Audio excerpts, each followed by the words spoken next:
Kanchi, I have something coming here. It's practice mode only. Attendees can't join. I will broadcast it now. Yeah, so I think that attendees can't join in, you mean to say? Because 0 attendees, no? So, yeah, I think that is a... So people are joining now. Let us give them a minute or so to join in. Yeah, because it had come, they can't join in till you give them the broadcast thing. Yeah, people have started joining now. Yeah, you'll have to wait a few minutes and then start.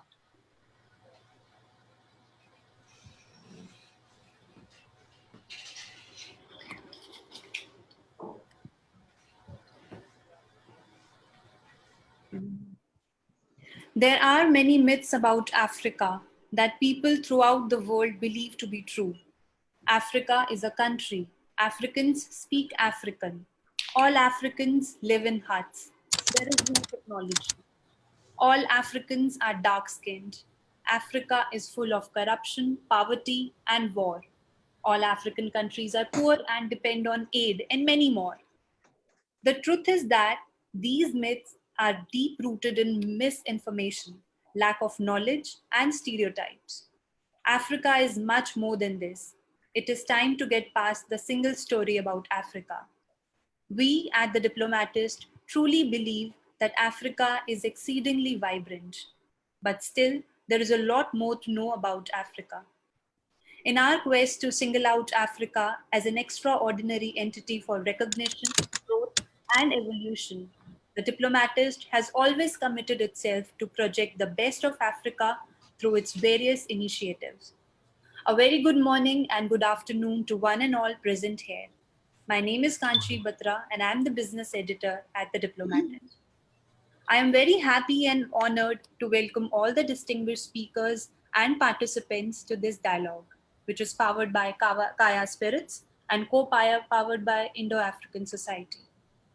In the next 2 minutes, I will be walking you through what this discussion is all about, how useful it may be for you, and a glimpse of our special report. The webinar theme, COMESA and SADC, towards African regional economic integration and growth has been very carefully chosen. Regional economic integration, allowing the free movement of goods, services, people, and capital between national markets has been a key aspiration of African countries since they achieved independence. Africa has witnessed various efforts of economic integration at the continental and regional levels. While the idea of regional integration is as old as the Organization of African Unity, which is now renamed as African Union, recent summits have also reaffirmed Africa's commitment toward boosting intra-Africa trade and integration. Now I have the absolute pleasure to reveal our special report, which has been published by The Diplomatist.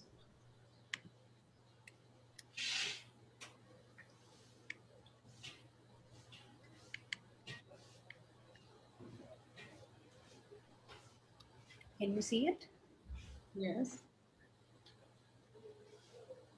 So this report aims to give some recommendations about whether and how to meaningfully use regional integration for development as a building block for Africa's participation and integration into the world economy. This report also examines in detail the prospects and challenges for trade expansion in the two most prominent arrangements in Eastern and Southern Africa, the Common Market for Eastern and Southern Africa, that is COMESA, and the Southern African Development Community, that is SADC. We aim to celebrate what Africa has achieved. Additionally, our future vision is to create even greater value to all the corners of the globe. This webinar will be one for us to share our thoughts and exchange ideas on how to chart our journey forward to reach new heights. I would now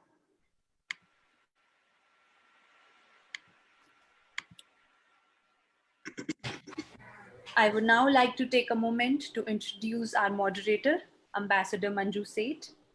She is a career diplomat, retired from the Indian Foreign Service in 2014. a former ambassador and Consul General of India. Her last assignment was as Ambassador of India to Madagascar and Comoros. She has an extensive experience in India and abroad in dealing with diverse issues relating to international relations, governance, policy matters, administration, publicity, media protocol, culture, international relations, and economic and commercial matters. She has been associated with the Diplomats from the past 2 years now. Ambassador SADC is an advisor for international collaboration with Organization for Diaspora Initiatives, that is ODI, and an advisor with Ambra Foundation, which works on women empowerment issues. Thank you, Ambassador, for joining us. Unfortunately, Mr. Karun Kaura, the MD of Kaya Spirits, cannot join us today. He has been feeling very run down lately, so he has sent his good wishes to all his fellow speakers. I personally wish him a speedy recovery. Through this conference, we would also like to engage with all of you, all our participants, in an open and constructive dialogue. I would like to encourage all our participants to type in their questions anytime during the webinar in the Q&A box, which the moderator will take up during the Q&A session. I sincerely hope that this discussion will be productive and satisfying. Over to you, Ambassador SADC. Thank you so much, Kanchi. And let me say namaskar to everybody. Good evening, good afternoon, good morning, wherever, whatever time differences are there. Sorry, I didn't check the time difference in each place, but it's such a pleasure and such an honor to be here and with this very, very eminent panelists that the Diplomatist has put in place.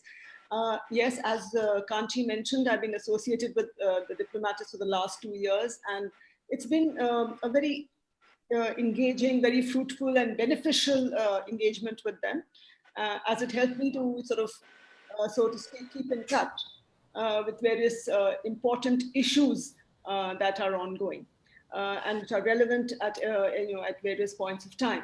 Today's discussion, for example, is also a very relevant one, and it's been going on for many years, actually.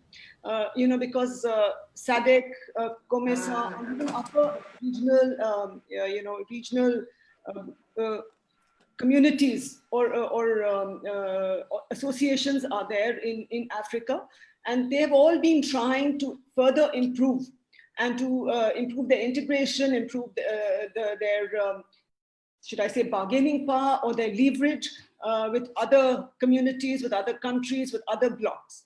And of course, as Kanchi rightly mentioned, there are so many myths about Africa, and which straight away prevent people or prevent businesses from going there, from with engaging or investing in Africa.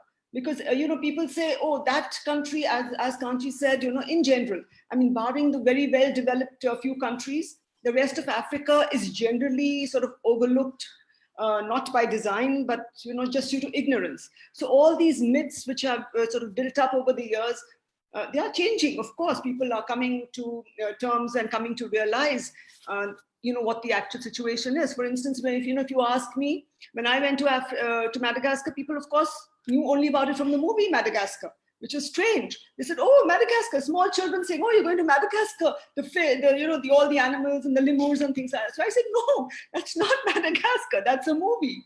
And it's not that you have all these animals there and all that, but of course it's a beautiful place, wonderful posting, very challenging. It had its own challenges, but it was very, very nice. And of course, a lot of myths were broken even for me.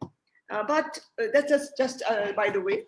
But coming back to the subjects for today, both SADC and COMESA cover, about, I think, 32 countries, and they cover the important countries in both Southern Africa and East Africa.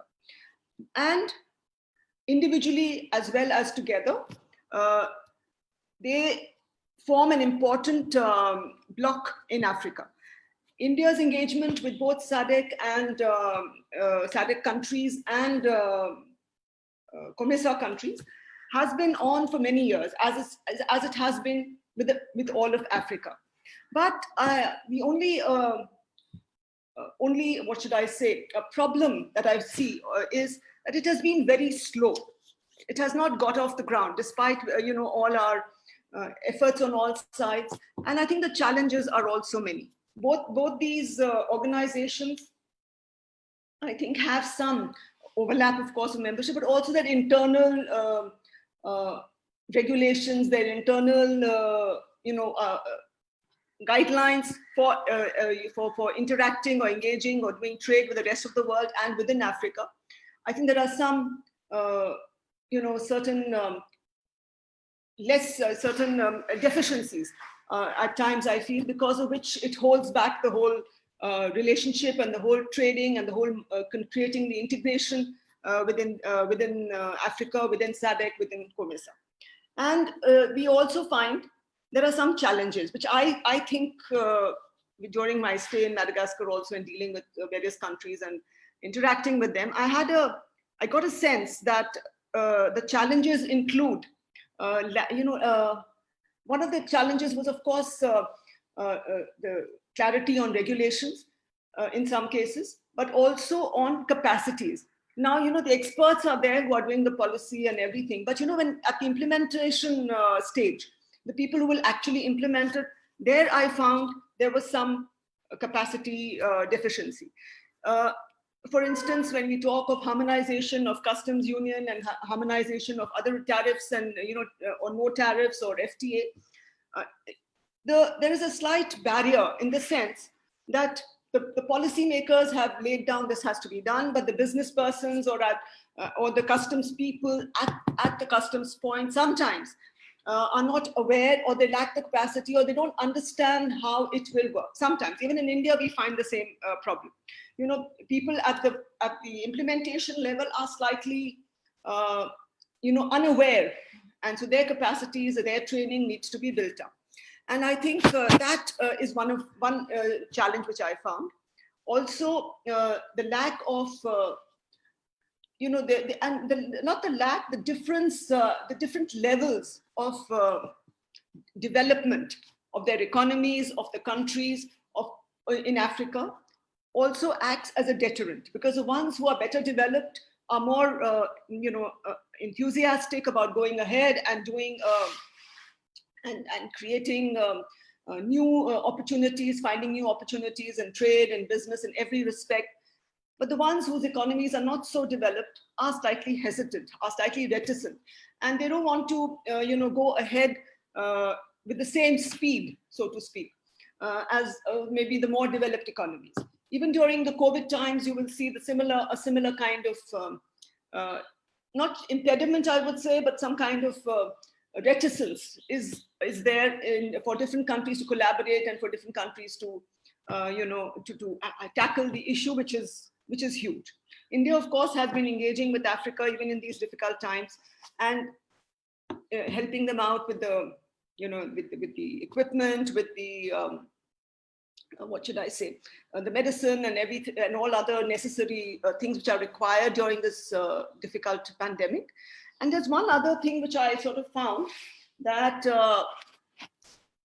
because of there being a lack of a common language, I think there can be an impediment sometimes, because you have countries which are Lusophone, which are Francophone, which are Anglophone.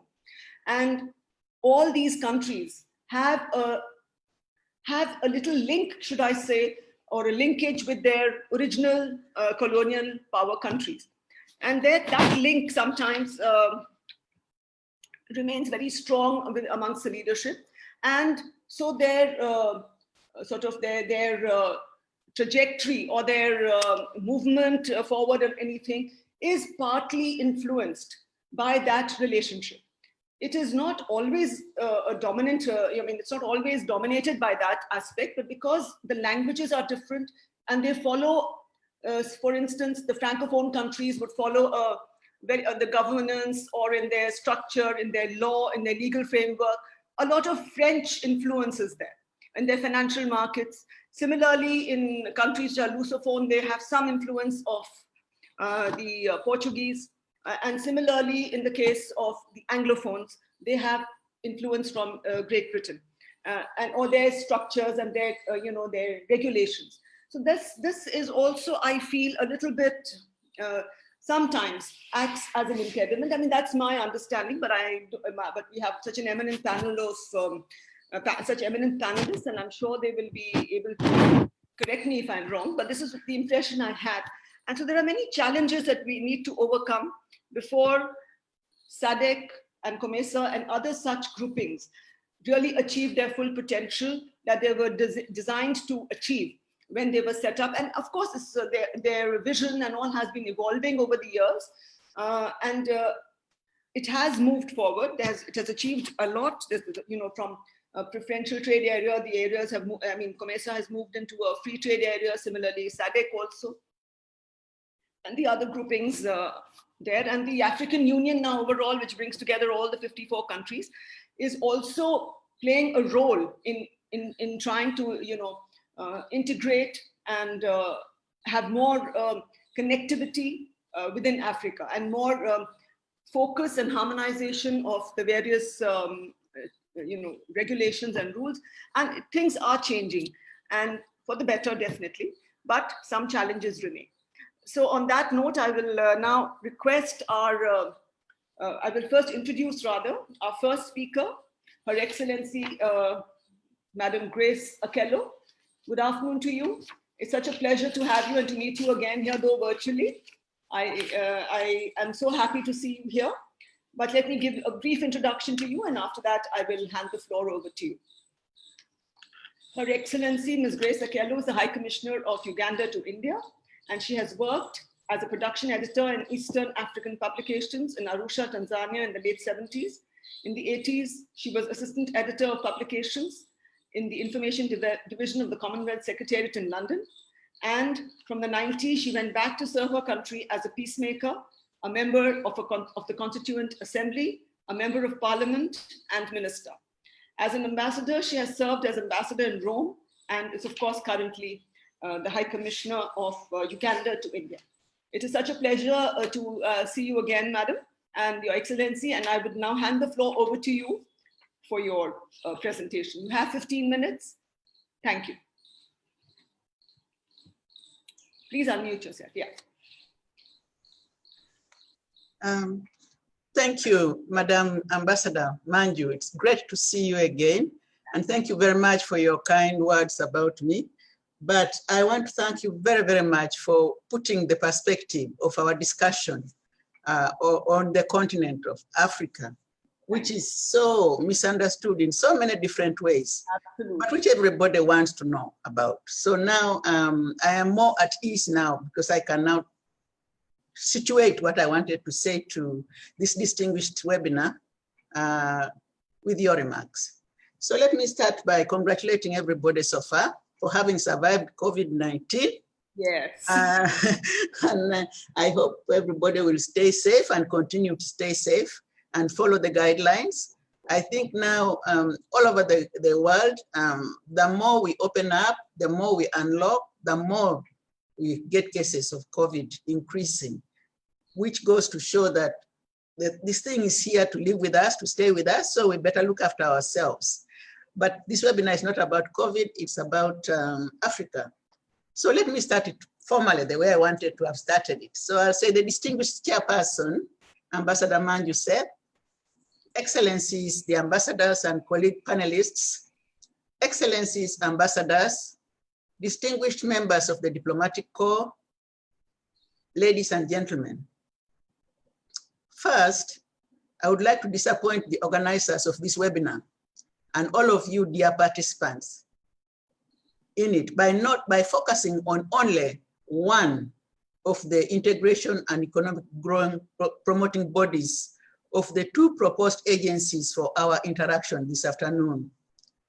The two bodies, that is COMESA and SADC, are among African Union's most important tools in the areas of investment and trade.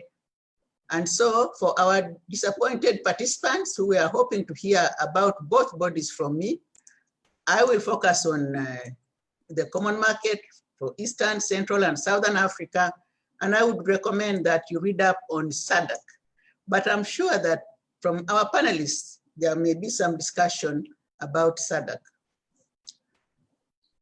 Madam Chairperson, of the many things which have bedeviled Africa's economic transformation, the perception of the continent as a high-risk investment area on one hand, and lack of direct foreign investment are the worst. These two twins are responsible for the continent's poor access to foreign direct investment and for the continent's low production and productivity levels. From a continent in which so much value was extracted to power external economies and create massive profits for their firms, Africa's own production is abysmally low.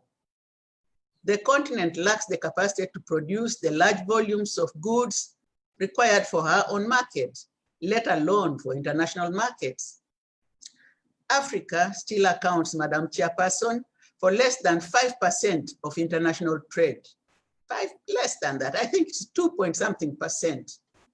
She cannot meet the volumes of goods required to trade in those markets which have been opened for her, even under special arrangements which she herself has negotiated, such as the US African Growth Opportunity Act, AGOA, or the Economic Partnership Agreements, EPA, of the European Union. Trade, as we all know, and the distinguished panelists know very well, is one of the roads to economic growth. All economies and their parent countries prosper from trade, as reflected by the number of times trade has caused international conflicts in recent history, some of which have led to a world war. Today, we are all under the grip of COVID-19, which some students of trade and international relations have interpreted as an economic war by other means. The entry of coronavirus into our world against the backdrop of China-America trade talks and the current formation of coalitions by world powers draw us to the brink of another world war, whose basis could once again be traced back to trade. As for the continent of Africa, it should not be forgotten that free trade was one of the key factors that precipitated the cutting up of that continent among European powers. Madam Chairperson, Africa is still recovering from the wounds of that Berlin Conference surgery, which led to the disemboweling of the continent, the extraction and loot of her resources to strengthen other economies and continents. The extraction and loot has not abated in the 136 years after the Berlin Conference of 1884. While Africans on the continent are growing poorer, their looted wealth makes others richer year by year. But things are changing, Madam Chairperson. And it is through bodies such as COMESA, the Common Market for East, Central, and Southern African states, that the continent is fighting to rebuild and regain its own wealth, where its members have pledged to grow together for prosperity. COMESA's vision is of a fully integrated economic community of Africans that is prosperous and internationally competitive. COMESA is a body on Africa's own mission to achieve sustainable economic growth and social progress by each member country in cooperation with each other. It was first initiated as a preferential trade area among countries of Eastern and Southern Africa in the 60s. But the Common Market for Eastern and Southern Africa was born on 5th November 1993, when its treaty was signed by member countries in, I'm very proud to say, Madam Chairperson, Kampala, Uganda. Yes. Yes. A year later, it was ratified in Malawi. Though viewed by many as mainly a trading body, Member countries have committed to integrated development in a number of other areas, including customs and monetary affairs, transport, industry, etc. Within the COMESA area, there is free movement of goods with no tariff or non-tariff barriers imposed. This Africa Economic Grouping boasts of a customs union with only one external tariff and free movement of capital and investment. The ultimate aim of COMESA, Madam Chairperson, is to have a monetary union. In view of its vision, mission, and activities so far, COMESA is one of AU's building blocks for the economic integration of Africa. This aspiration, Madam Chairperson, has come closer to realization through the recently endorsed Africa Free Trade Continental Area.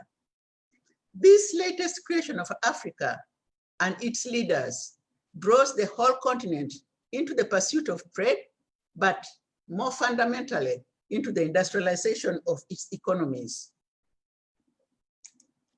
African leaders are fully aware that without industrialization, the continent will continue to suffer from the hangover of the Berlin Conference, where the prospects of its resources resulted in each European economic power getting a slice of her territory. All countries in Africa now have long-range visions which encompass industrialization. They know that without industrialization, Africa will continue to trade in raw materials and suffer a high trade deficit occasioned by low prices for her products on the one hand and high prices for the manufactured good, which its burgeoning middle class demands on the other. Africa's leaders know that home-based industrialization comes with at least 4 advantages. First, it adds value to raw materials. It increases productivity of factors in the mass production of goods. Industrialization increases earnings from trade and reduces imports. As much as they know this and have all created the necessary legal frameworks and institutions to pursue industrialization, African leaders still discern the old tendency among international firms to grab and run. A paradox belies the rush for Africa's resources, even today. When foreign companies want any raw materials from the continent, they go to Africa and get it. When called upon to put their capital into the continent and create mutually beneficial wealth, they declare the continent high risk. They say it's a high risk area. Since the 1960s, when many of its colonially constituted states gained flag independence, this has been standard practice by international capital. While their fears were founded in some instances, the Africa of the new millennium is a different economic investment landscape from that of past years. Madam Chairperson, at the beginning of the new millennium, in the year 2000 to be precise, COMESA established the African Trade Insurance Agency, ATI. The insurance body was set up precisely in order to provide political risk cover to companies, investors, and leaders interested in doing business in Africa, to stop people from fearing the continent, putting their money in the continent on the basis that it's risky politically. So, originally founded by, Madam, I'm very proud of this again, originally founded by the 7 African countries of Burundi, Kenya, Malawi, Tanzania, Rwanda, and guess who? Uganda and Zambia. The African Trade Insurance Agency is now an 18-member insurance mechanism within COMESA. Nigeria, our African economic giant, became the latest addition to this investment and credit risk solutions body when President Buhari signed its treaty barely a week ago in mid-August this year. ATI has the vision of transforming Africa into a prime trade and investment destination. It was set up, as I said, to counter the negative perception of Africa, which encouraged the grab and run attitude of many international firms. The African Trade Insurance Agency offers 7 services, including trade and political risk insurance, comprehensive trade political risk, foreign direct investment insurance, project loan cover, mobile assets cover, unfair calling of bonds and standby letters of credit, and credit insurance cover. COMESA has worked hard to mobilize membership and resources for this body, which offers insurance cover in African member countries, in addition to insurance provided by the private sector in such countries, or even in the countries of origin of the investment. 𝐼𝐡 to date has 20 partner countries, including the United States of America, France, Britain, Germany, and South Korea in Asia.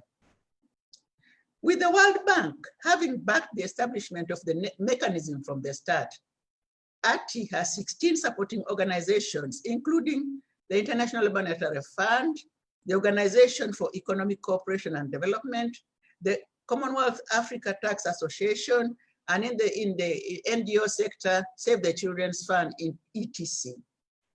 I'm pleased to say, Madam Chairperson, that in Asia, it is supported by the Asian Development Bank. The matter of ensuring serious investors against risks on the continent, and therefore attracting and domesticating investment in Africa, has led COMESA to mobilize membership from among developing countries in the world. So far, it has secured the non-Africa member countries of Afghanistan, Georgia, Indonesia, Mongolia, Nepal, Pakistan, Paraguay, the Philippines, and Solomon Islands. Madam Moderator, distinguished panelists, as we move into post-COVID gear, Africa's hopes of support in her economic recovery are turned towards old partners, friends, allies, such as India. The existing friendly ties, which inform the relationship between the continent of India and Africa, are, as you know, buttressed in the India-Africa Forum. This should translate into increased Indian foreign direct investment on the continent. I'm talking about foreign direct investment, and I'm calling for it from India specifically, not the loans from Exim Bank, although those are welcome as well for those countries which can access it. The friendship between India and Africa is born out of long-term solidarity. And therefore, India should be invited and welcomed into Africa's Trade Insurance Agency in particular, a body which captures the shared spirit of building self-reliant growth. Madam Chairperson, I hope that what I have had to say has helped to dispel some of those mists, doubts, fears, and so on that people still harbor about the continent. Africa is beautiful. Africa is powerful. Let us all go there and develop it on the spirit of partnership and mutual self-interest. I thank you very much for your kind attention. Thank you so much, Excellency, and you absolutely met the time limit to the T. So excellent, thank you for that. And yes, I agree with you entirely that India needs to invest, Indian companies need to invest in Africa. And I had the very good fortune to visit your country also for about 2 or 3 days. When I was in Madagascar, we had a regional heads of mission meeting in Uganda, and it was a wonderful visit. And of course, it's a beautiful country, I agree. But I only couldn't, go and see where the Nile, I think, meets it. I couldn't go there, didn't have enough time, but I would really love to visit your country. It is really beautiful. And yes, India should absolutely, I agree, and I've been saying this also for many years, that our companies need to go and invest. Loans is one thing, the development partnership is one level, but the second level of direct investments is very, very important. I entirely agree with you.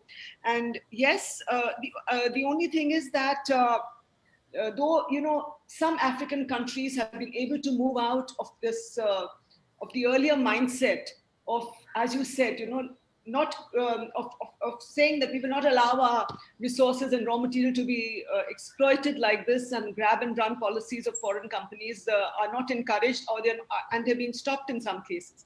But unfortunately, in many of the other countries,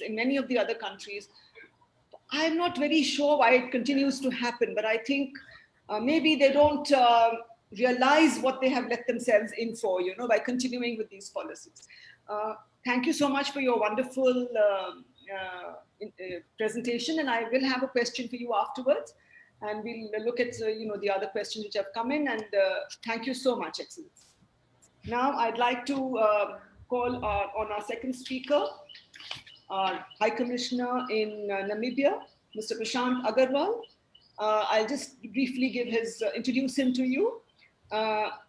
Mr. Prashant Agarwal joined the Indian Foreign Service in 1998 and has served in missions in Paris, Port Louis, Bangkok, and he served as India's Consul General to Hong Kong and Macau.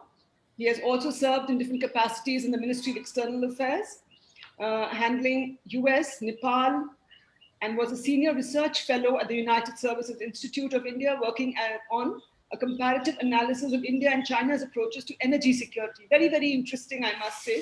I hope to see this paper of yours at some point of time. It's very interesting. It's a very interesting subject. And of course, he speaks French, and he was also the Joint Secretary in the Development Partnership Administration, which of course administers our lines of credit to the Exim Bank, and before coming here as the High Commissioner to Namibia. And he has long, varied experience, very impressive experience. And I will now call on His Excellency, Mr. Prashant Agarwal, to kindly take the floor. Mr. Agarwal. Thank you so much, Ambassador Seth, ma'am, for that introduction. Let me thank Kanchi for organizing this very useful interaction. I see there are a lot of participants listening in. So good morning and good afternoon to all the colleagues who are joining us either from Africa or India or elsewhere. And let me also very warmly wish my fellow panelists. Africa is very close to my heart. That's why I'm here. But let me also mention that as part of spearheading our DPA-1 division in Ministry of External Affairs, we were very closely working on projects in Africa. And I'm very happy to mention here that these lines of credits are being extended to more than 42 African countries at the moment, with a total commitment of almost $11 billion. And they are changing lives all over the continent, from sugar projects to hydroelectric dams, to railway lines, to water distribution systems and supplies, irrigation, and so on. There's a very fascinating ECOWAS study. So, today we are focusing on SADC and other regional groupings, but ECOWAS, which is the Economic Community of Western African States, that has carried out a very interesting independent assessment of LOCs extended through ECOWAS. And the impact study says that this was one of the best available credit to those countries, some of the best available terms. So there's nothing wrong in concessional credit per se, the concept, and I would encourage the panelists to look up that study. So that was reminiscence from my DPA days. But since we are in COVID times, let me also mention two small anecdotes or impressions stemming from COVID. And Ambassador Seth, in her introductory remarks, and other colleagues did mention about the kind of misperceptions which prevail about Africa. And there is nothing better than to travel, to dispel these myths and misperceptions. And when the COVID happened, and when the lockdowns happened, and I think all over my colleagues in India, as well as my colleagues in Africa, I think for diplomatic missions, one of the key responsibilities has been to repatriate their own citizens and nationals. And when we did that exercise in Namibia, I would say the silver lining of that, difficult exercise was I was heartened to see just how many people are quietly sort of, working in their fields. So there are people in faraway farms extending agricultural consultancy. There are people who are working in the shipping industry and so on. So I think very quietly that people-to-people interaction is happening. And, that's a very welcome feature. I think it's only a matter of time where, better understanding and better appreciation of conditions prevails on both sides. When we do this webinar, for which let me congratulate 𝐾𝐿 once again, I think we see hundreds of people, now joining in from both sides, which brings me to the other impression of COVID, which is, I think there is a much growing and deeper realization of the need to sustain manufacturing and industry in these parts of the world. So, for example, if I speak of Namibia, and today I'm an ambassador, not just for India, but I'm also an ambassador for India-Namibia relations. So giving you a perspective from Namibia, now, manufacturing, let's say in the pharmaceutical sector, there's a very strong sort of felt need to start somewhere in these areas. And I think that's where probably there'll be opportunities in the business and commercial areas, an area on which I will focus, in my brief remarks. In fact, Namibia is of course part of the SADC, the Southern African Development Community, which counts 16 countries, as its member. But with Chair's permission, I'm going to actually focus on even a subset of SADC itself. So I'm going to talk about the Southern African Customs Union, which out of the 16 members of SADC counts 5 members as its members. So South Africa is obviously the big boy in the room, but we have Namibia, Botswana, Eswatini, and Lesotho as members of the Southern African Customs Union. And while SADC itself started around 1980s, SACU is actually the world's oldest customs union. It started around 1910. So what happens in SACU, the Southern African Customs Union, is that among these 5 member states, the custom duties are practically zero for products, made by those countries. And when products come in from outside SACU, there is a uniform customs tariff. So let's say if you are getting product X from India or into SACU, so whether the product is coming into South Africa or whether the product comes into Namibia or Botswana, the tariffs are the same. So that is a very good arrangement on part of SACU.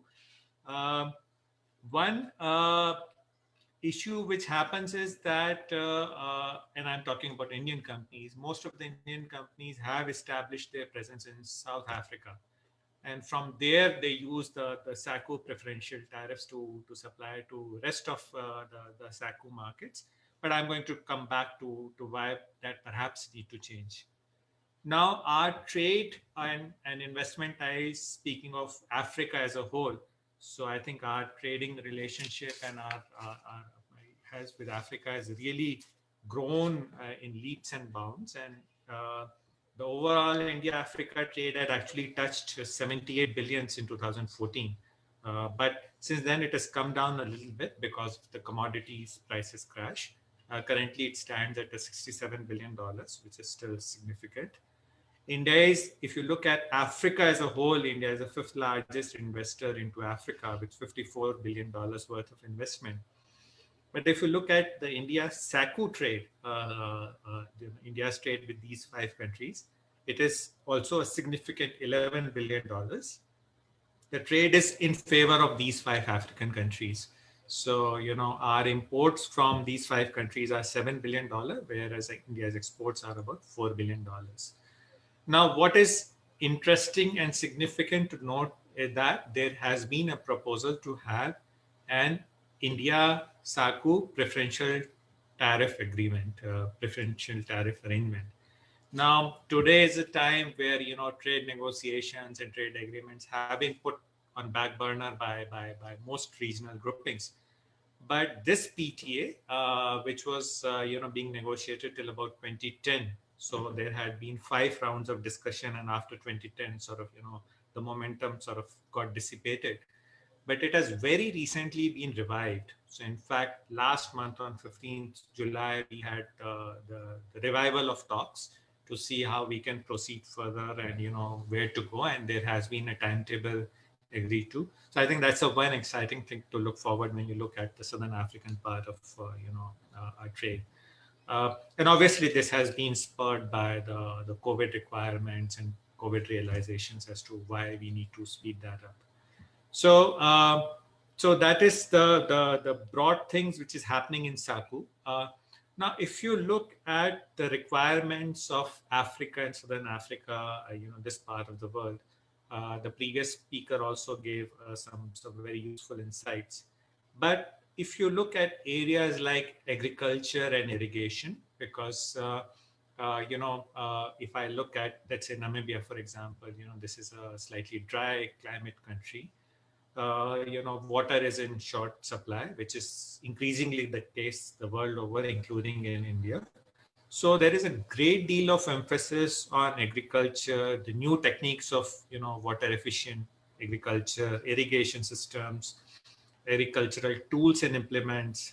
Similarly, I've spoken about pharmaceuticals and medical supplies, renewable energy, solar energy remains a focus area. Or even food grains, beginning, most of this region was suffering a crippling drought till last year. Thankfully, last year the rains were very good, but that's always an imponderable and variable.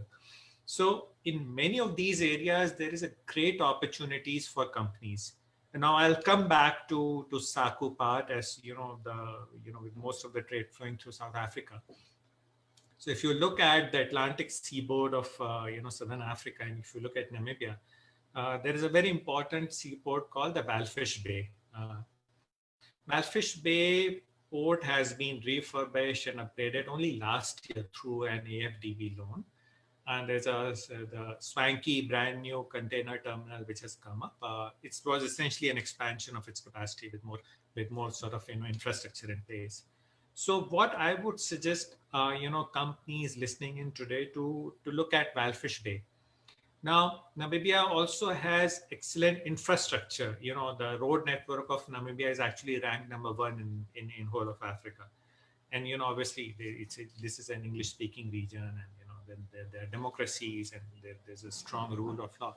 So what I encourage is that, if we have to build more economic and commercial relations, would be for companies to look at, let's say, for example, coming in through the port of Walvis Bay. The port of Durban and the port of Cape Town are much preferred ports, but obviously I think there are questions of congestions and time taken and so on. So the things that coming through the Walvis Bay port, many of the Indian companies which have come here, they feel that while manufacturing can be the second stage, I think logistics and assembly and value addition could be the first stage. And, if you do that, then it is very easy to supply markets like Angola or, landlocked Botswana or Zambia. Goods travel within a span of 2 to 3 days to these markets. So my suggestion would be that if you look at any of these countries, and of course, South Africa is a different case, don't feel, sort of deterred by the relatively small size of the population. I think what, companies and enterprises and entrepreneurs need to do is to look at the whole. And there's a popular saying that the sum is greater than the whole of, the whole is greater than the sum of its parts. So, by coming into this part of the world, you can easily also access the markets of Angola and other neighboring countries. In fact, some of the countries have, dry ports on Walvis Bay, etc. So the need, in a post-COVID-19 scenario is to really relook and revisit some of these things. There are newer opportunities available for companies to establish. There is, a desire to engage with India. I would say in some of the areas that I mentioned, I think there is a very keen realization that our developmental journeys have been similar. So I think there is a desire to engage with India in these areas, we suggest our companies and our entrepreneurs look closely to bring partnerships, and we have to eventually start sort of, climbing the value chains. You may start initially with supply, but then you get into value addition, assembly, and then you eventually move into manufacturing, which is much desired. So I'll stop here, but I'll come back to any questions and queries at the Q&A session. Thank you.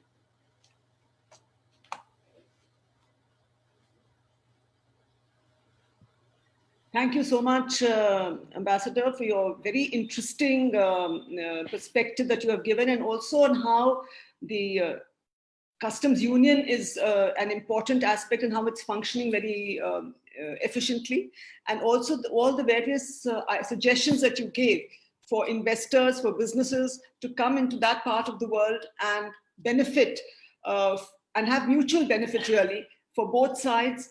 For it'll be a win-win situation, because these countries have they welcome investments, they welcome manufacturing, including, as you mentioned, in the pharmaceutical sector. So I think it's really a very important part, a very, very important perspective you've added to this, and it's important for Indian companies to start looking at SADC, COMESA, and all of Africa. Thank you so much for your valuable presentation. Thank you so much. And now I will be calling on the Zambian High Commissioner to India, Her Excellency Ms. Judith. Is she here? Yes, I am. You are here. All right, excellent. So happy to see you again, Excellency, and hope you're doing well and managing well in the times of COVID. You've been here since 2017, and we look forward to your presentation. You have 15 minutes. The floor is yours. Thank you very much, Your Excellencies, fellow ambassadors and high commissioners, or other government officials who are with us this morning, this afternoon, and to the event organizers. Ladies and gentlemen, I am humbled and delighted to be part of the people to speak at this webinar, dubbed COMESA and SADC towards African regional economic integration and growth. And Zambia is proud to join talks regarding COMESA and SADC as prospects for regional trade integration in Africa, dynamics of trade between COMESA countries, India-SADC trade and investment relations, and as well as emerging opportunities in the India-COMESA relations. I want to underscore that SADC region is one of the most peaceful regions in the world, making it the best place for Africa's intra and foreign trade. Zambia has harmonious relations with all countries in both SADC and COMESA, and I want to make mention that we are members of both regional blocs. And during this coronavirus global pandemic, Zambia being landlocked, we've actually delinked ourselves from being landlocked. We call ourselves landlinked. Because we are connected to all our 8 neighbors and beyond, and we have very peaceful relations, so we are landlinked. Zambia did not lock down because we believe that the wheels of the national economy must continue while taking great precautions to prevent the spread of the virus.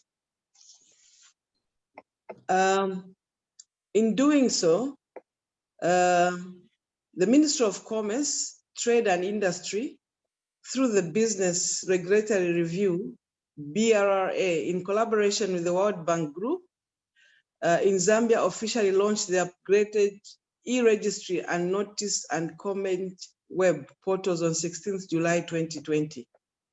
These platforms are part of the Zambian government's efforts to improve the business regulatory environment for the private sector to grow and flourish in our country.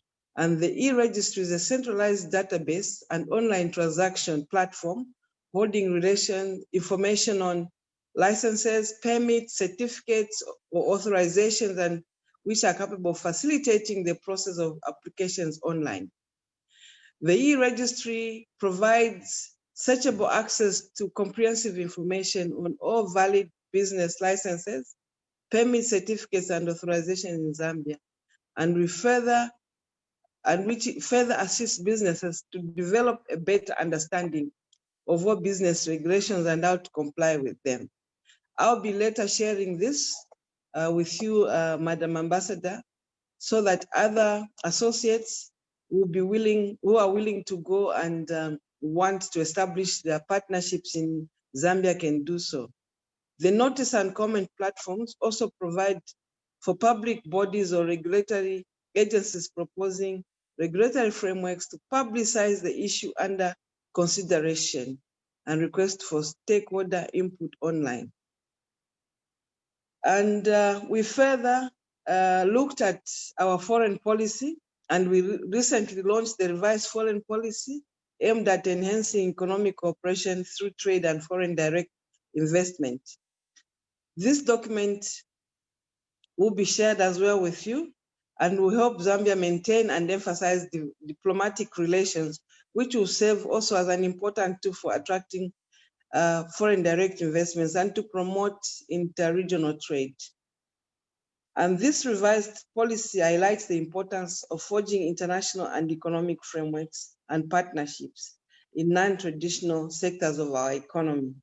And in addition to expanding the existing economic partnerships, both at regional and multilateral levels, our government recognizes that a strong economic policy goes hand in hand with a transparent and accountable system of governance, which enables its citizens to effectively participate and contribute to the political, cultural, and economic development of our country. And coming to our political relations, as I earlier mentioned, we have good, harmonious relations with our 8 neighbors. And further, I want to emphasize that Zambia and India enjoy warm and cordial relations based on a firm foundation of mutual trust and respect. And our 2 countries established diplomatic relations in 1964, immediately after independence. Zambia and India have a track record back to the pre-independence days. Zambia has been a multi-party democratic country which has exchanged presidents 6 times through peaceful elections. Our country is a beacon of democracy, peace, and tranquility, living as a good example within Africa. And I want to make mention that 10% of the population, 17 million, 10% of it are Indians. And they live in that country and are part of it and are participating very equitably in the socio-economic development. And in 2018, the Honorable President of India, Sri Ramnath Kovind, had a 3-day state visit to Zambia, and there was a reciprocal visit to India by His Excellency Mr. Edgars Diplomats in August of last year. And several MOUs were signed, and some of them have already been interpreted in motion. And we have the decongestion of Lusaka project, which is ongoing. And we also have several MOUs to do with judicial cooperation and establishment of entrepreneurship. And further, there was an MOU on transfer of skills in the health sector. Zambia today hosts 80,000 refugees running away from war-torn countries, according to the latest statistics by the Home Affairs Ministry. And while hosting refugees, Zambia is among the countries that send out personnel for peacekeeping efforts in countries which have political strife.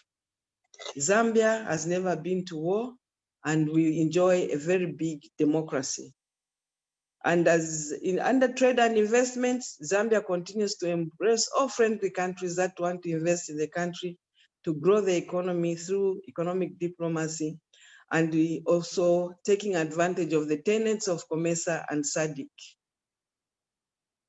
And we want to make mention that the Zambia High Commission in India recorded $100 million from 3 companies that have started operations, among them Prashant Seeds, Wami Cotton, and OM Rollers. Total investment from India now stands at $8 billion, $8 billion, I beg your pardon. Zambia supports initiatives that further promote intra and international trade, such as the African Continental Free Trade Area. And Zambia has been working hard to expand its infrastructure in order to facilitate smooth trade and moving of goods and services. Currently, Zambia is expanding existing road network to further connect to other surrounding countries. And India, through Tata Company, has partnered with our public electricity utility company, 𝐬𝐮𝐻𝐿, to expand the 𝐬𝐮𝐬𝐜𝐫𝐞 hydropower station in Zambia's central province.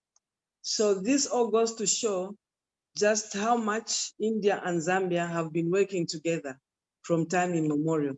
And there are further opportunities for investments which remain.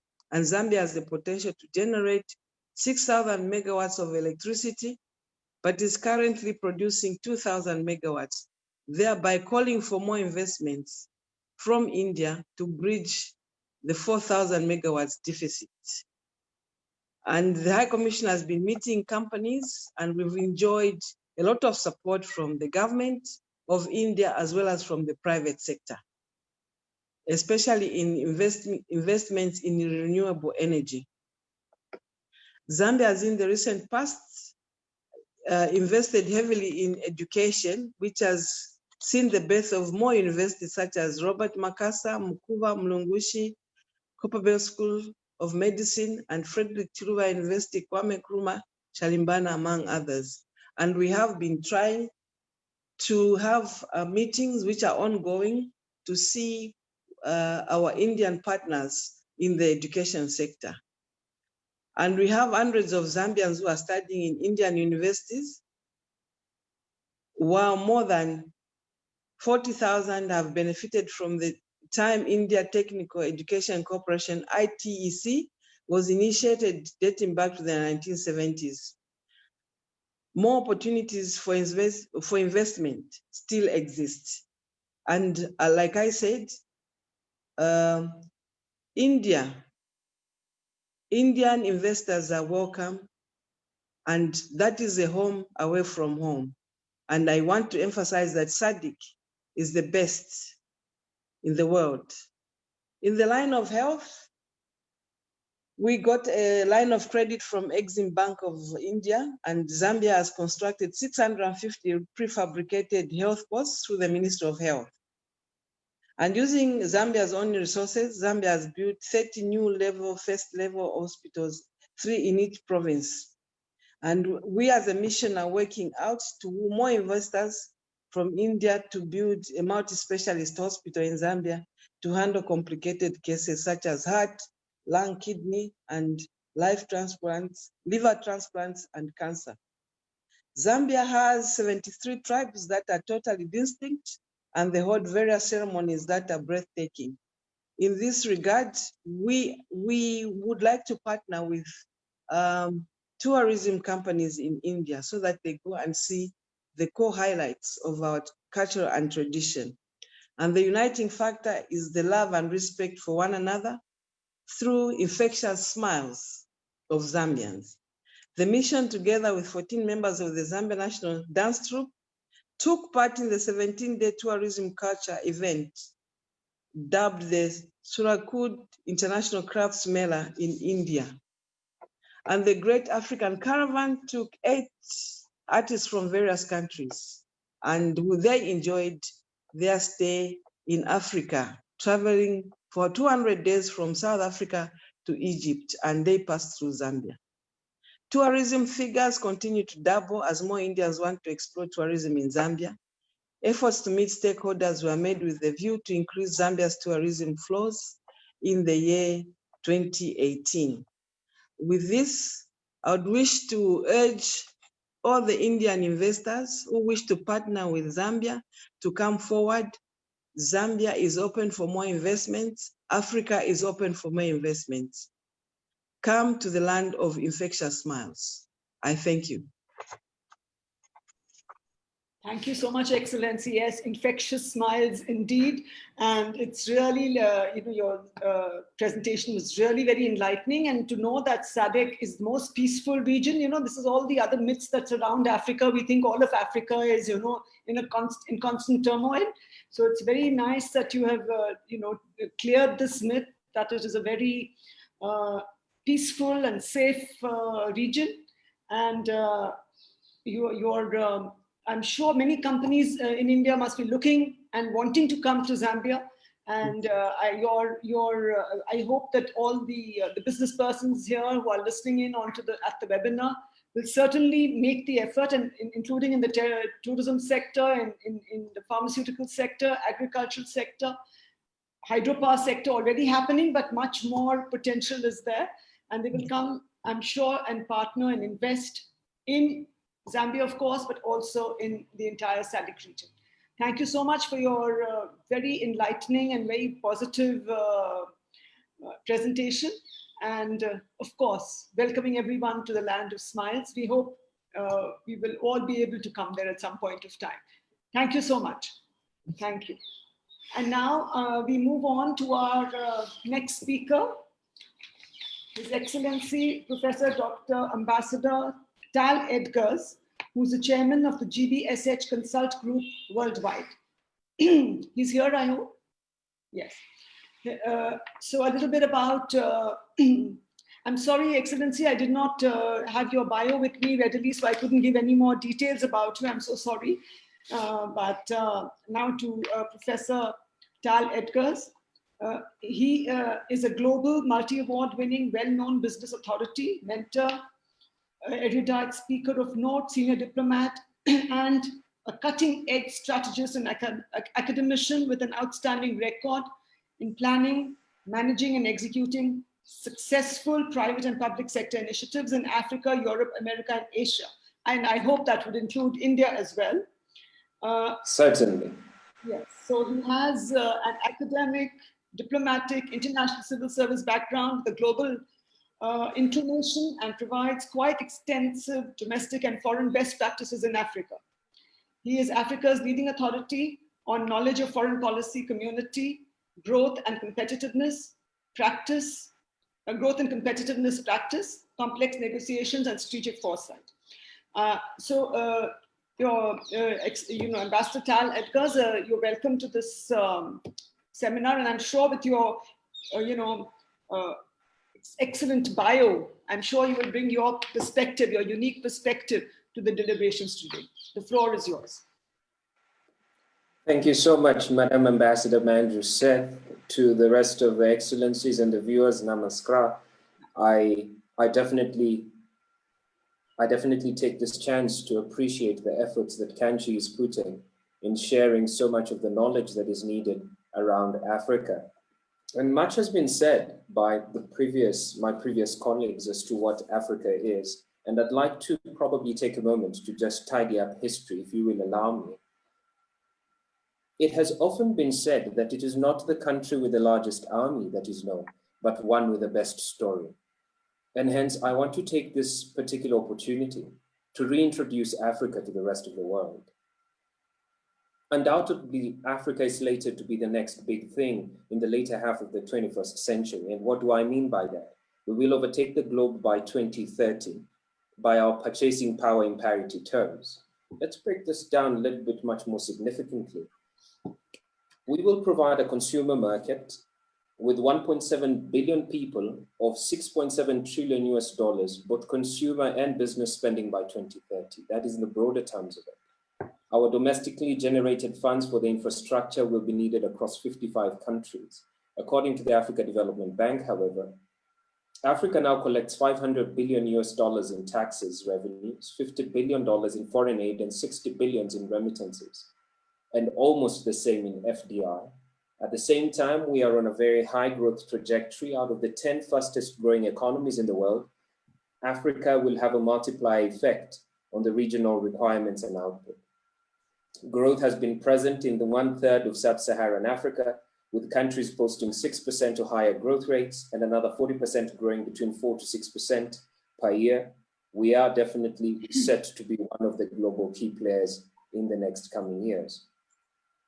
Now, as I was asked to pretty much just focus and laser in a little bit much more on the SADC, and much has been said by the other previous panelists, I would hate to repeat myself on it. But the focus on India and Indo-African relations then brings to question the objective view, and I submitted to you that there are many challenges, if anything, that India, 70% of India, and nearly the same in the SADC region, is dry land. But that doesn't mean one must neglect industries in the agriculture sector.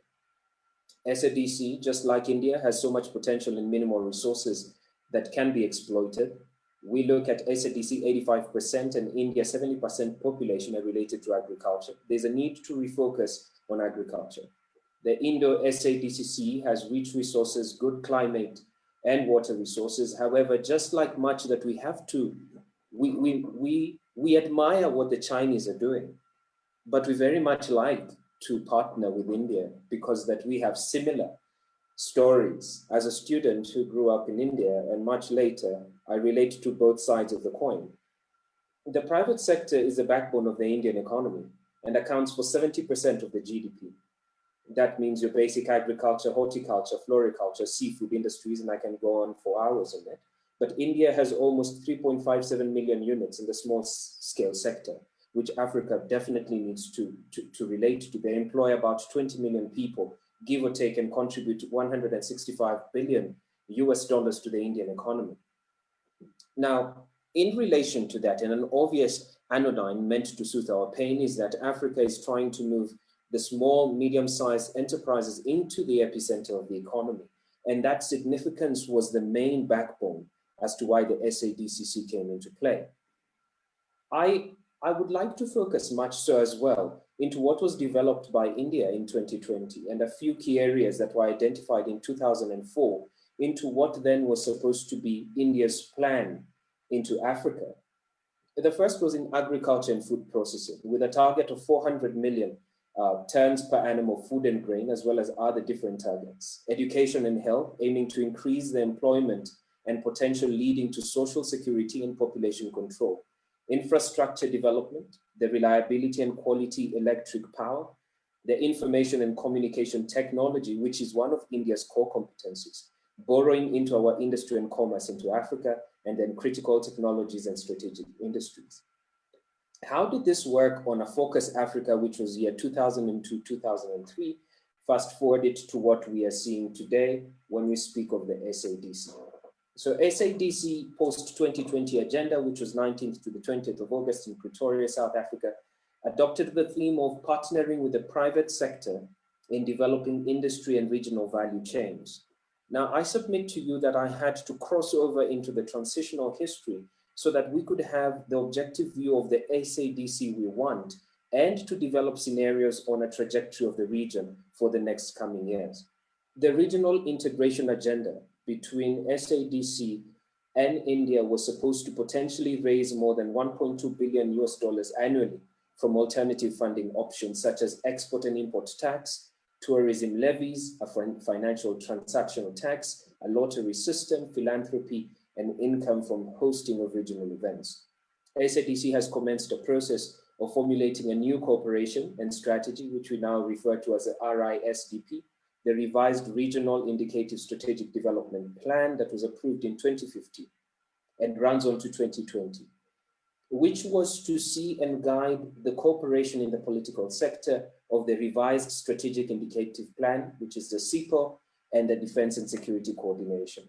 Now, much has been said as to whether or not these agreements have worked, but I'd like to possibly relate to the SADC Industrialization Strategic Roadmap, which the vision was a united, prosperous, and integrated region. The refocus of industrializing SADC with its partners and its members within the BRICS nation, Brazil, Russia, India, China, and South Africa to service the African continent. With regards to strengthening the role of women And it is important that we point that, especially if we are going to speak about diversity, equity, inclusion as part of Africa's agenda, became and was part of the revised SADC Protocol on Gender and Development, which provides for the empowerment of women, elimination of discrimination, and the promotion of equality and equity through gender-responsive legislation, policies, programs. That similar protocol was revised in 2016 so that it may lay and align objectives to various global targets, the UN SDGs and the AU Agenda 2063. An illustration of the Agenda 2063, where we speak of the Africa we want, I'd like to pose this much to my most eminent panel of speakers and that to the viewers, that it is indeed not the Africa we want, but the Africa we deserve. And much to that, so to our neighbors, that the inauguration of a committee to act as an early warning mechanism and monitor the systems around Africa was imperative, so that we can be able to gel this with the SADC disaster preparedness and response strategy, which of course COVID has thwarted 10-0 on. As we start another milestone of restructuring the SADC Secretariat to align with current operational policies, India-Africa relations will be very important, but they string from quite a large ideal of SADC vision, the Regional Indicative Strategic Development Plan, and the COMESA, which was developed by India years back. With a limited time on my hands, it will take much more to be able to break down so many of these agreements, but perhaps I might be able to respond to questions when that time comes. Maybe a parting shot. What was the focus Africa, India's trade with Africa, that the government of India had initially had in mind? The main objective was to increase interactions between India and Africa by identifying areas of bilateral trade and investment. However, the emphasis was on 7 major trading partners: Ethiopia, Nigeria, South Africa, Mauritius, and Kenya, Tanzania, and Ghana, which together account for around 69% of India's total bilateral trade. I believe that so much can be put down if indeed we were not to get to the point of identifying the focus markets in Africa, identifying products with potential exports, identifying export opportunities, trade delegations to focus in countries, the Made in India enterprise shows, the participation in specific sector fairs in focus countries, and so much more. So I'd want to put it out that Africa is indeed its own idiom, its own identity, and its own partner, and it welcomes so many people to the table. But much is to be said about what Africa is to become. And definitely those conversations need to keep going. So thank you again to Madam Chair, and I will respond to the questions during the Q&A. Thank you very much.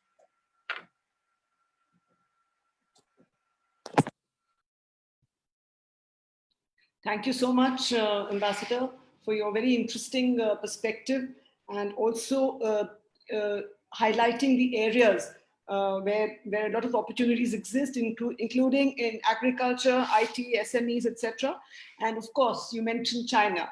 I think China is the factor in in every country, in every continent. Definitely, China's role, China's inroads are there and are being talked about. But as you said, you admire China, but you would like to collaborate with India, which is, we are very happy to hear that. And I think it will be a win-win situation when you collaborate with India, by and large. Of course, there are exceptions, but by and large, it will be a win-win situation. So thank you so much for your very interesting presentation. And there are many, many questions which have already come up, and I'm sure you will be able to, you'll be required to answer some of them at least. Thank you so much. And now we come to the last speaker for the evening, Mr. Caesar Chilo. Mr. Caesar Chilo is here? Yes. Is he here? Yes, I am. Yeah. He's a senior research fellow at ZIPAR, which is Zambia Institute for Policy Analysis and Research, and an associate executive director at the Southern African Institute for Policy and Research, SAIPR. He's also serving as an editor on the editorial boards of 2 peer-reviewed journals. And previously, he served as a macroeconomist at the COMESA Secretariat. So you have hands-on practical experience at COMESA. And before that, as lecturer and researcher in the Department of Economics, University of Zambia. He has spent nearly 20 years conducting applied and academic economics research, policy analysis, and consultancies for various national, regional, and multilateral and bilateral bodies. Sorry. And he's concurrently with formally and informally teaching, training, supervising, and mentoring young people and peers in the fields of applied economics and research. Thank you so much for being here today, and with your great experience in so many varied fields, and also in COMESA. We look forward to your presentation. Over to Mr. Caesar. The floor is yours. Thank you very much, Ambassador Seth. And good evening to you. Good morning, good afternoon, good evening to Excellencies and to the distinguished participants. I'm really happy to be here, and thank you, 𝐾𝐿 and the organizers at the Diplomatists for inviting me. It's always a tall order coming last and having to speak after an array of very distinguished and eloquent speakers. Nonetheless, I'll try my best to bring in a slightly new angle to thinking about regional integration versus continental integration, and thinking about what the possible roads forward might be for economic communities like SADC and COMESA. Ambassadors, you have hinted, I'll try to draw on some of my experiences from COMESA. I think the evolution of regional economic communities, particularly the ones in Southern Africa, there's quite a number of them, is quite well known. I think from the 60s through the 80s, there was a sort of geopolitical drive, using them in terms of the impetus for acquiring independence, as well as specifically for South Africa, dismantling the apartheid regime. Over time, the regional economic communities, I think, evolved. And in the 90s, in the 2000s, they sort of moved towards more economic emancipation motives, including free trade. We saw the proliferation of free trade agreements, free trade areas such as COMESA's free trade area that was born in, I think, 2004 in Lusaka. And then years later, SADC free trade area was also established, I think in 2007. Eventually, I think Excellency Ambassador 𝐾𝐿 mentioned that SADC, COMESA, and the EAC, the East African Community, came together and formed a tripartite free trade area agreement, over 30 countries in that configuration.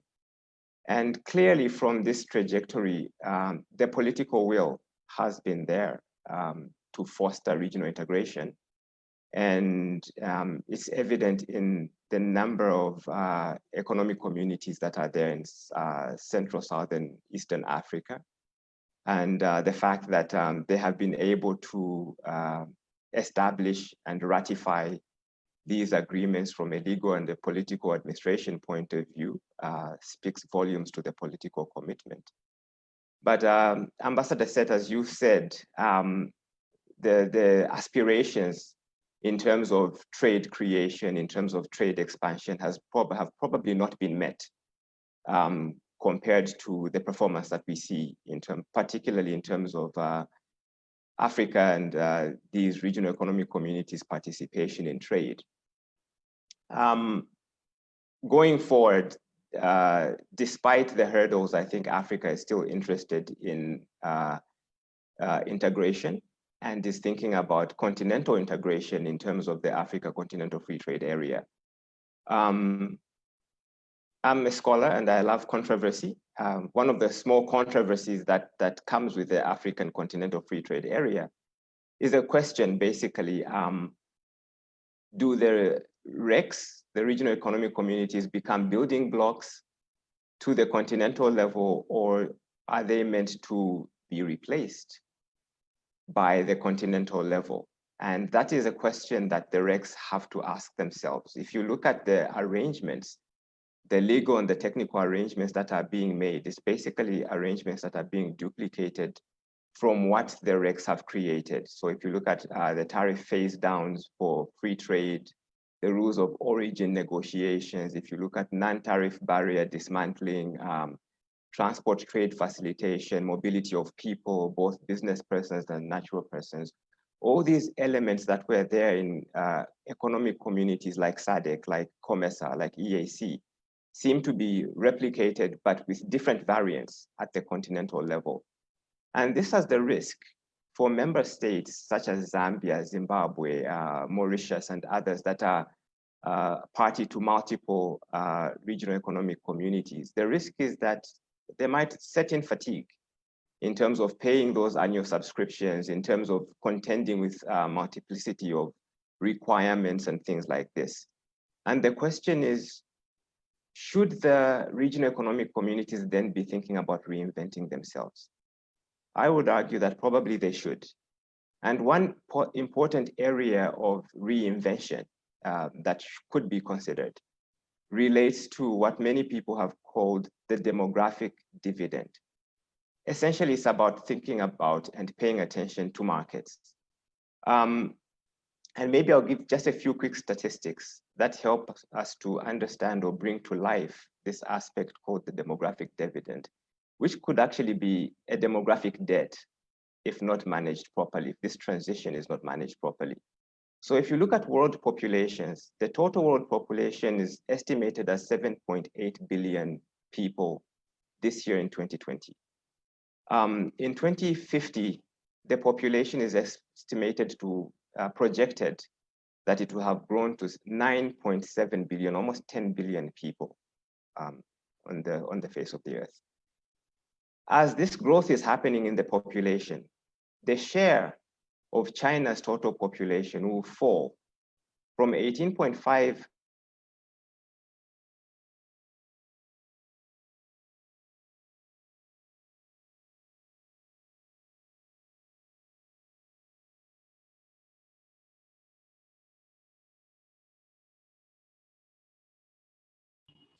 Can't hear you. Could you check your connection, please? Mr. Caesar?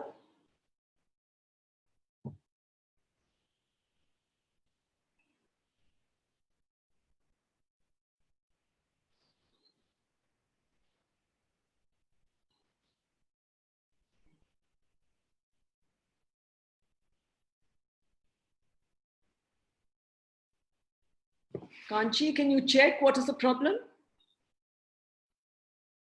Can you check what is the problem? Because I think it's got disconnected.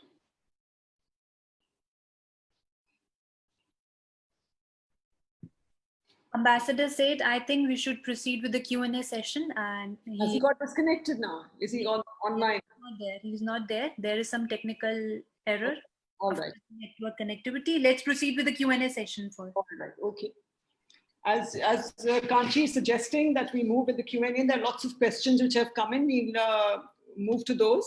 But at the same time, could I request the panelists, who have been asked questions directly in the Q&A, if they can answer them in the box, if possible. And I will then take questions which have come to me separately. And we can proceed if that is okay with all panelists. Excellency, Mr. Prashant, Excellency 𝐬𝐻𝐾, Excellency Judith, is it okay with all of you? Professor,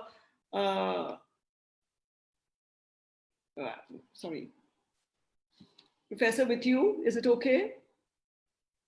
Ambassador, would you all be able to answer questions directly in the Q&A box, and I'll I'll read out the other questions which have come to us?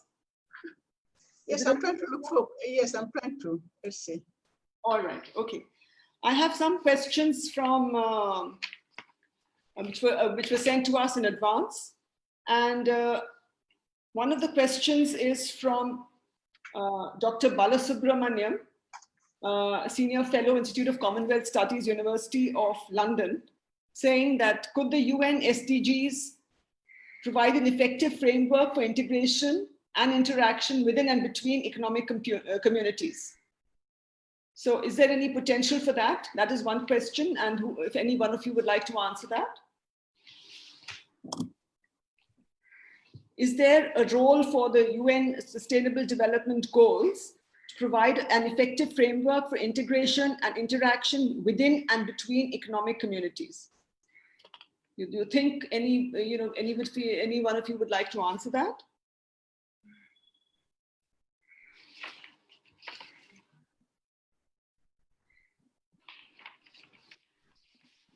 Okay, we leave it at that. If there is no one willing to answer that, it's okay. It's not important. In the sense it's important, but not, we can leave that out for the time being. If the chair allows me, can I make a brief intervention on that? Yes, certainly.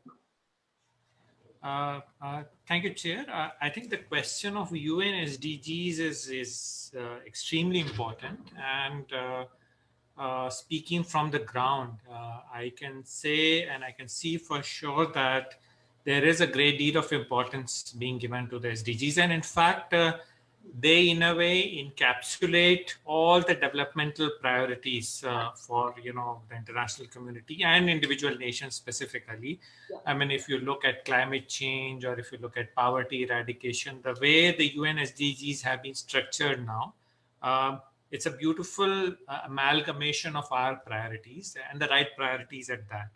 So what we see on the ground is that the UN system, and again, speaking of Namibia, which has a strong presence of the UN system, the UN system is taking the lead in synchronizing and integrating our efforts so that there are no duplications, there are no reinvention of wheels, so to speak, with the host government, but also the member states.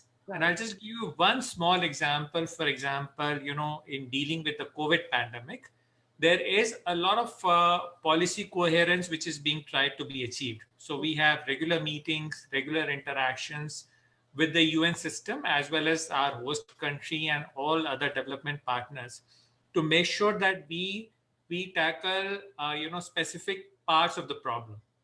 Yeah. So for example, let's say again, in case of Namibia, we are taking on, or we have offered provision of, relevant medicines. So, the UNDP in Namibia is, taking on, provision of what they call the tippy taps, to the disadvantaged communities, which make, sanitization and making sure that the hygienic standards are being met. So I think UN SDGs are right there. I think they are the goalposts or they are the guiding lights. And what is required and what is also being achieved is to bring in a lot of synergy between the member states and the UN system as a whole. I think, as you have rightly said, the regional organizations also can and do provide inputs to that process. Yeah, thank you so much. It was really, well put. And absolutely, the SDGs play an important role in integration and in ensuring that member states achieve the SDGs in the given time frame. Then another question that we have from... Excuse me. Sorry, excellent. Yeah. Now, I am very glad to see Mr. Chilo back because I was following him, we were all following him very closely, but I'm glad to see him back. But now I want to take this opportunity to try and make an input into the question from the London School of Economics, did you say? Where was that question from? The Institute of Commonwealth Studies, University of London. Yeah. Now, the UN Sustainable Development Goals cover a broad range of subject areas. They run from agriculture, agriculture, which encompasses food security, climate change, sustainable development, education, health, inequality. I think this is the range of problems that African countries are grappling with. But in the particular area of socio-economic transformation, but even that focusing on economic transformation, which is the struggle of Africa at the moment. Yeah. We need to bring it to the forefront that Africa is constrained by lack of production and productivity, and this will not be enhanced by just looking at UN Sustainable Development Goals. Because some of them, for example, when you look at agriculture, okay, they say achieve this by that. But then there is very little in terms of how we can add value to our agricultural produce, how we can increase production and productivity, the financing for this. You know, as far as they go, they are very good broad background to the struggle that countries have to carry out on a daily basis. Yeah. But specifically on aiding the countries and so on, well, they fall a bit short. But it's okay, which is the UN is supposed to think for all of us, give us some kind of guidelines, and then we concretize actions to achieve those goals. So they're okay as a broad framework. Yeah, and I'm sorry to say that I'm very pleased to say that was under the chairmanship of my Minister of Foreign Affairs, that those sustainable development goals were developed in the UN. Yeah, excellent, excellent. No, thank you so much, Excellency, for your very valuable input. I'll go to another question, which I found was quite interesting. How come both SADC and COMESA have failed to give complete cohesion among the members? And what are the opportunities, you know, of bringing them together? SADC and COMESA. This is by Jitendra Tripathi, retired Indian ambassador. I'll say it again. Why have SADC and COMESA failed in the mission to have cohesion among the member states? Ambassador, let me try. But I think my sister Judith, and I'm so glad to see her here. I think she can answer that question, because I don't think there's a question of failure in SADC and COMESA to bring cohesion. I think the two agencies are supposed to be building blocks of the AU in the areas of economic growth and trade and industrialization and so on. They were not political unifying factors as such. They could be, but that was not their substantive aim. But I think that we have Judith, and we also have our young analyst. Maybe they can add something more valuable to this. Yeah. So I can put the question to to Excellency first, and then Mr. Caesar can come. Yes. Yeah, thank you very much. I think that both blocks are doing their best in ensuring that their mandate is met. But to say that they've failed, I think that that is being unfair. Okay.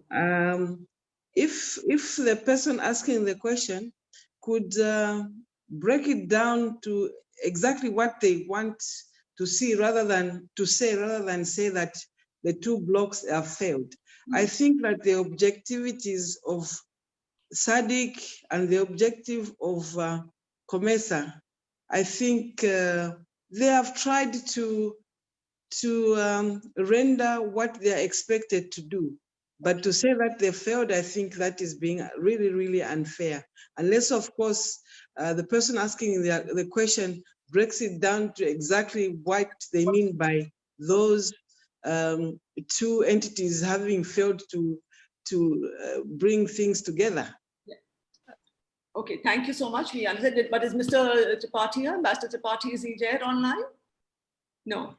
The next question is from the Madam Ambassador, if you could allow me perhaps to jump in and contribute to this, because when we're speaking about the design and implementation of the SADC trade protocol, it suffers critical weaknesses. However, we cannot mention that it has failed. Okay. The legal and technical arrangement of it, the differentiation and backloading of tariff reduction schedules, restrictive rules of origin, and excessive concerns about the cost and risks of the regional tariff liberalization, as well as the slow pace of implementation on agreed commitments, might likely undermine the potential benefit to be gained from the trade protocols. Right. And that suffers greatly, largely across Africa, perhaps possibly so because all SADC countries are facing the challenge of adjusting their economies to the rapid pace of globalization, one, and the progressive opening up of national economies to trade and factor markets. So the smallness of our SADC market does not serve as a sufficient base to develop industries that can compete in wider markets behind trade barriers. Until we can be able to circumvent that, navigate that potential challenge, international trade and openness to it has played an important role in the region's strategy to stimulate and spark growth and export competitiveness, hence the Africa Free Trade. But for more to be done would be to prevent the trade protocol from being yet another failed regional integration. And that is what I believe the excellencies are as well concerned about, is how then do we look at it and fast track the tariff liberalization process? How do we identify transparent rules based on the framework? How do we reform the rules of origin and promote international competitiveness and moves towards reduction and harmonization of external levels of protection? Thank you so much. And Mr. Caesar, would you like to add to respond also, because you mentioned of how these could be, not necessarily subsumed, but be, sort of be building blocks in the whole continental integration and continental FTA? Is Mr. Caesar back online? Thank you, Excellency. Yes, yeah. I am. And I think it would just be to echo what the Excellency has said, really. I think it's a very strong statement to say the RECs have failed. I think if you look just at one example in terms of the tripartite free trade area agreement, which took a lengthy negotiation, naturally so, because it's talking about negotiating things like rules of origin among many countries, over 30, to bring them together in terms of a common trading bloc within Africa. I would argue that is a huge success and not a failure. I think there are political areas where are relatively far beyond the mandate of the regional economic communities, and I think we should just be careful not to ascribe sort of mandates or requirements to the RECs that they are not actually privy to undertake. I think where the mandates, where trade, where sort of economic emancipation, industrialization has been concerned, there's been a lot of movement. Clearly, there are structural issues, as the excellencies have said, some of which I was starting to bring up in my presentation. But those constraints rest in both the member countries as well as at the REC level. But clearly, there have been significant successes for the RECs in terms of moving regional integration forward. Thank you, Excellency. Thank you so much. Also, there is another question by Mr. Om Prakash Gupta, who's an investment advisor, saying that to prevent colonization by China and maintain sovereignty, African nations should review loan agreements with China. So do you think that is what should be done? Or they should unite, and he says they should further, he says, unite to show regional power and follow a common path for development. So it's more like a sort of not really a question, but do you think that is possible? Or is it something which is now a done deal, so you can't really detract from what has already been done? Yeah, thank you, Excellency. I think every contract has exits and has potentials for renegotiation. So it is among many other things that should be reconsidered within the relationship between China and different African countries. Definitely the contractual arrangements, which are in many cases opaque or black boxes for the general public, would need to be relooked at. There are other aspects of Chinese engagement, such as the strategic location of financing on national assets and things like that, that also needs to be very carefully considered by the host countries as well as by the China in the relationship, because some of these things might not be very sustainable. But in a nutshell, there is scope to relook at these things. Right. Thank you so much. And there's a question from the counselor from the Embassy of Zimbabwe in New Delhi. Will trade and development assistance from India be a game changer in the integration process of SADC and COMESA? Would Professor Ambassador Edgar like to answer this? And also after that, Mr. Prashant, His Excellency Mr. Prashant Agarwal could also answer this. Excuse me. Yes. Yes, Excuse me. Yes, Excellency. Thank you, Your Excellency. I wanted to just shed more light on what Mr. Gupta had said. All right. Okay. Yes. I think it's important for Mr. Gupta to understand that countries like Zambia are sovereign countries, and talking about Zambia in particular, Zambia has had good relations with India, even from pre-independence days, even during the struggle, and President Kaunda was very close, and we've continued on that trajectory to ensure that we harmonize our relations with India. Yeah. But also at the same time, it's important to note that China has not colonized Zambia at all. We are a sovereign state, and from the time Zambia got its independence, I think it's important that we get to appreciate that Zambia being surrounded by 8 neighbors at one point, did not have any outlets to the sea. At that time, Zimbabwe was fighting for its independence. There was strife in Mozambique, in Angola, parts of Congo DR, and our only outlet was at that time was called the 𝐬𝐻, which is the Great North Road leading to Tanzania. And Zambia got together with President Nyerere at that time, President Kaunda and the late President Nyerere got together at that time and put their heads together, and China built a rail line from Kampirimposhi to the port of Dar es Salaam. So to date, China, just like India, continues to work with Zambia in many areas, such as infrastructure.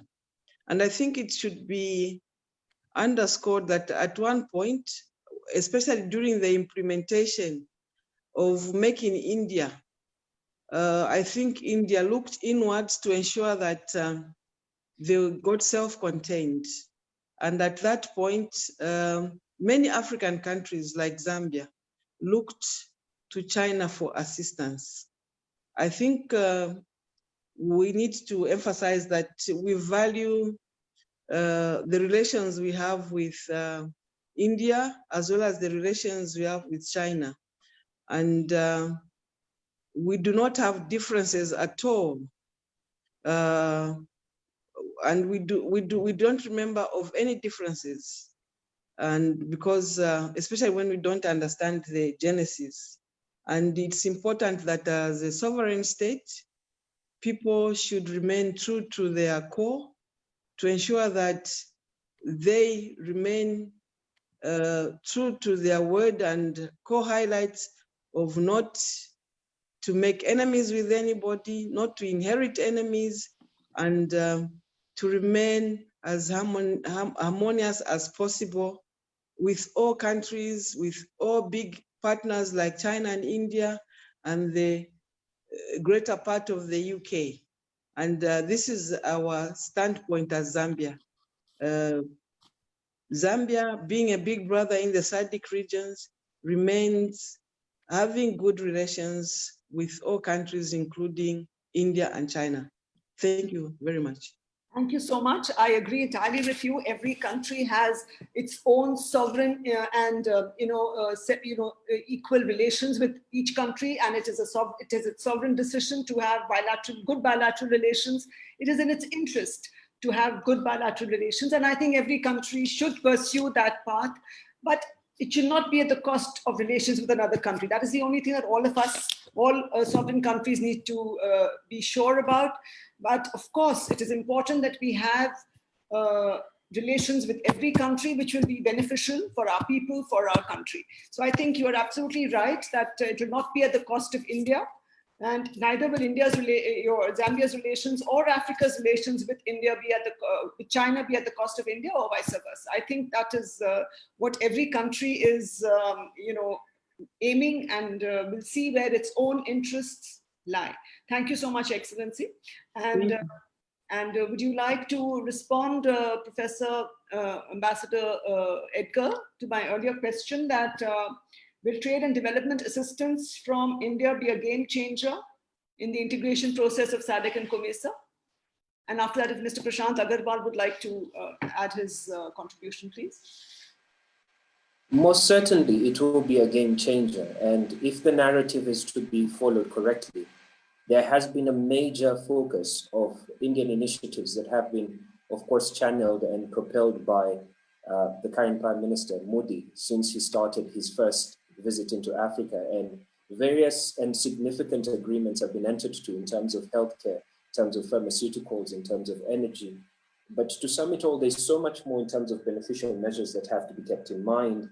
The bigger question then becomes what the emphasis will be. Will it be much more in trade creation, or will it be in aversing so much of what the trade is happening in the SADC region or in the COMESA regions back to another different point of view? But to sum it up, there is a possibility that indeed India will play a major part of the new growth of the post-COVID, and as we look, as the narrative keeps spinning, the post-COVID growth of the stimulated growth of the free trade continental area. And we just need to harness the whole idea of what would be the emphasis and the areas of origin in terms of that. Okay. Thank you so much. And Excellency, Mr. Prashant Agarwal, would you like to give your perspective to this? That would be the very last, I think, question now, but please. Sure. No, thank you, Chair. And I think this is a question very close to our heart.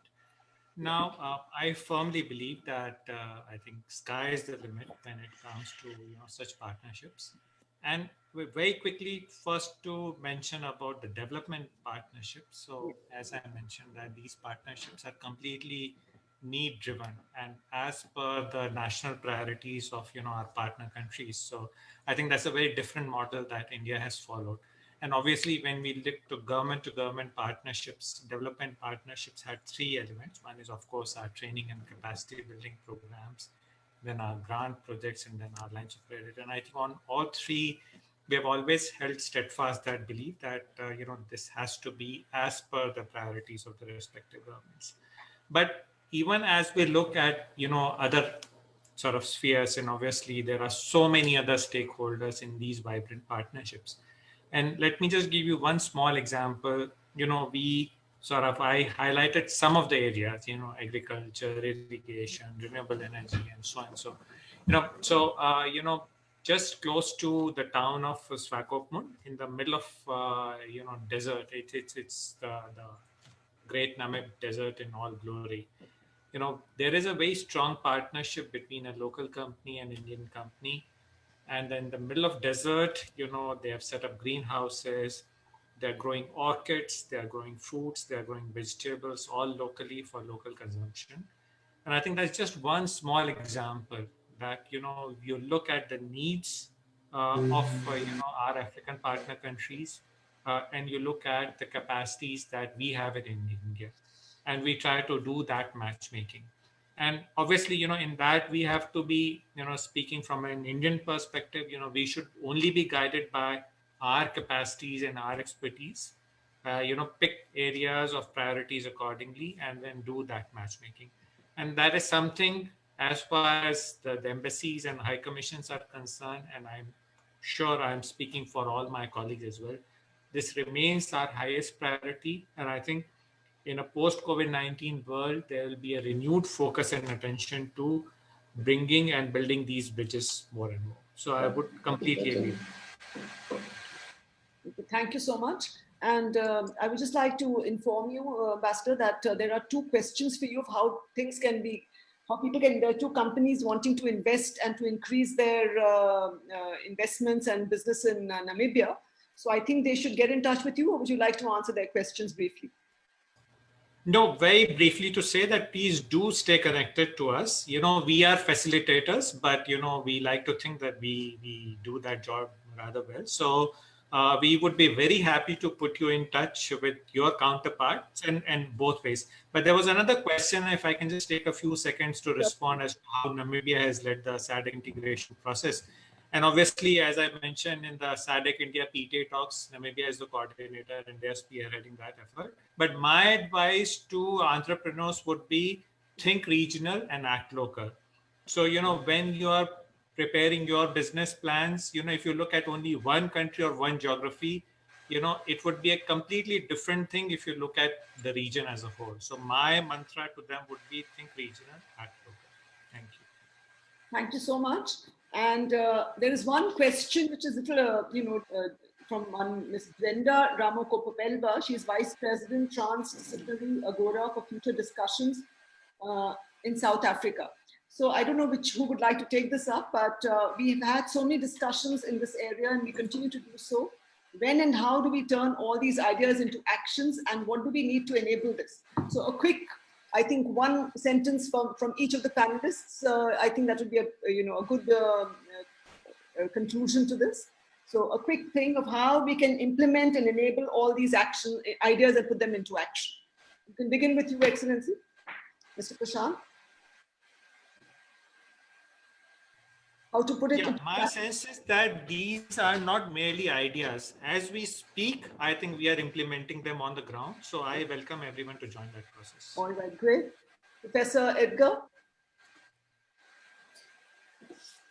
I would certainly, and it's great to read from other people who are also concerned about how do we make this a reality. However, allow me to borrow the tyranny of success, and it normally works that whatever worked yesterday might potentially be your doom for today. We need to have more collaboration in terms of a universal consciousness, in terms of just having a library of what all of us are doing and putting it together and informing the process of a feedback mechanism that allows us to monitor and evaluate. Is it working? Is it not working? A very rapid shift and focus. And that is why COVID, if anything else, might have been a jolly good thing, because it allowed us to disrupt an entire supply chain, an entire value process, and ask ourselves, what's our disaster and preparedness mechanism looking like? How are our countries well situated and placed for that? So there's a very huge focus right now into much more collaboration and having that applied intelligence move into some of these trade protocol systems. Excellent. Thank you so much. And Excellency Okello, would you like to, in a minute, give your concluding thoughts on this, how we can put everything into action? Or is it already being in action already? Unless the person wants me particularly to put things in action, which I cannot do. But what I can tell her, the questioner, is that this African insurance, trade insurance, is already in action. They are already clients. There are countries which have benefited from this. And it's a very, very serious involvement by the whole of Africa, encapsulated by the recent signing of the treaty for this mechanism by the president of Nigeria. So Africa is very interested to mitigate the effect, those high risk areas that many people put as a reason for not investing in Africa, and saying we have taken care of this risk, come and invest in Africa. Africa, absolutely. And Excellency Judith, are you there? High Commissioner of Zambia? Yeah, would you like to say last word on this? Thank you very much, Your Excellency. Mr. Caesar. Yeah. Thank you very much. I think that action is on the ground and it's an ongoing process. And we would like to erase the myth that Africa is a high-risk area. Africa is the safest. Africa is not and has never been a high-risk area. And people are ready to receive the investors. Please come through and invest in Africa. It's your home away from home. Thank you. Thank you so much. Yes, it's the new Africa, the new destination, and very welcoming, certainly. Thank you so much. And last word, Mr. Caesar. Would you like to add something?